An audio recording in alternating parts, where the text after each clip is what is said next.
Before we start, please hear a message from International News Today Network.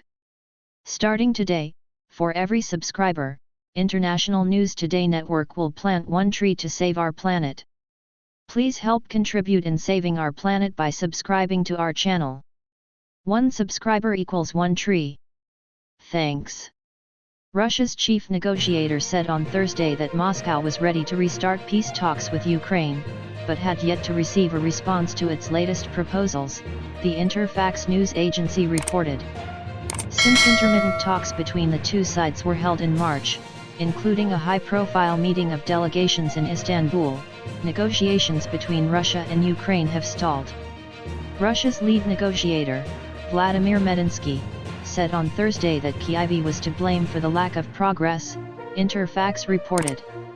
Meanwhile, French President Emmanuel Macron met Ukraine President Volodymyr Zelensky in Kyiv on Thursday, Macron's office said, marking the first time the two leaders had met physically since Russia invaded Ukraine in February. Macron made the trip with German Chancellor Olaf Scholz and Italian Prime Minister Mario Draghi to the battle-scarred Kyiv suburb in a joint visit to show support for Ukraine, in a show of support which the Kyiv government hopes will be followed by concrete action to help it in the war with Russia. French President Emmanuel Macron praised Ukrainian heroism in the face of Russia's invasion on a visit Thursday to the Kyiv suburb of Irpin, the closest Moscow's army got to the capital at the start of its invasion. It's here, among other places, that the Ukrainians stopped the Russian army descending onto Kyiv, the French leader said. It represents the heroism of the army, but also of the Ukrainian population. And alongside that, you have traces of barbarism.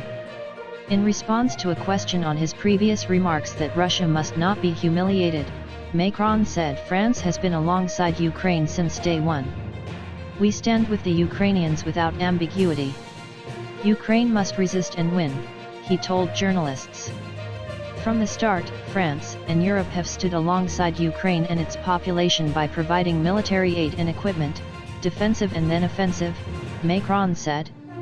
He pointed specifically to the French-made self-propelled howitzers, which have recently entered the battlefield. Macron also said Europe had begun funding efforts for the reconstruction of devastated Ukrainian towns and cities. Meanwhile, the US pledged an additional $1 billion in military assistance to President Volodymyr Zelensky's government, as Russia continued bombarding Severodonetsk in its push to capture Ukraine's last major foothold in the eastern region of Luhansk.